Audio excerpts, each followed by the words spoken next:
వస్తాను సార్.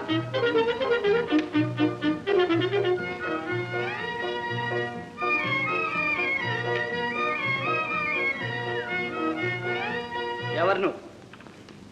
నమస్కారం, నేను ఇక్కడ మేనేజర్నండి. నా పేరు సీతారామయ్య. ఓహో, దయచేయండి.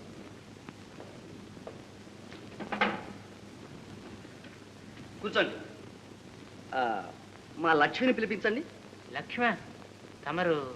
నేను ఆవిడ అన్నగారినండి, పిలిపించండి. ఏమిటా ఎలా చూస్తావు? పిలిపించమంటే? అబ్బే ఏమీ లేదు, క్షమించాలి. ఆవిడకు ఒక అన్నగారు ఉన్నట్టు ఎప్పుడు చెప్పలేదే. ఓహో అదే, నేను చచ్చిపోయానండి. ఆహా, చచ్చిపోయాన్ని అనుకున్నారు మా వాళ్ళు. నేను చిన్నప్పుడే సిపాయిల్లో చేరానండి. జపాన్ వాళ్ళు నన్ను యుద్ధ ఖైదీగా పట్టుకుని కోహిమా జైల్లో పెట్టారు. నా దగ్గర నుంచి కబురేమీ తెలియక మా వాళ్ళంతా నేను చచ్చిపోయాను అనుకున్నారు. అందుకే మా లక్ష్యం అలా చెప్పుంది. అయితే మీరు బ్రతికున్నట్టు పాపం మీ అమ్మాయికి ఇప్పటికీ తెలియదన్నమాట.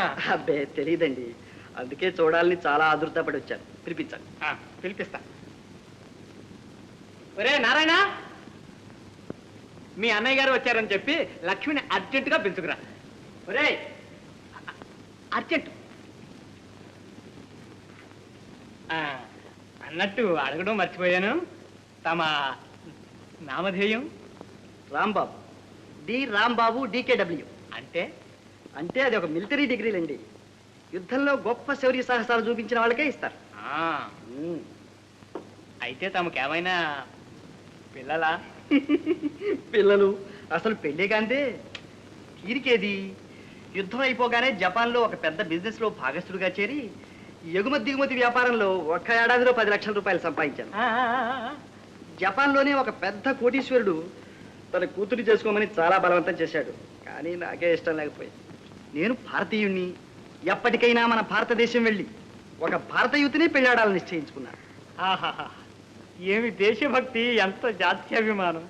అదీకాక కలిగిన ఇంటి పిల్లని చేసుకోవడం నాకేమాత్రం ఇష్టం లేదండి. లేనివాడు ఉన్నవాడికే పెట్టి ఉన్నవాడు ఉన్నవాడికే పెట్టడంలో అర్థం లేదు అంటాను. అందుకని ఎక్కడైనా విద్యావతి, గుణవతి, సౌందర్యవతి అయిన ఒక పేద పిల్లని చేసుకోవాలని ఉంది. కానీ ఆ రోజు కలిసి రావాలి.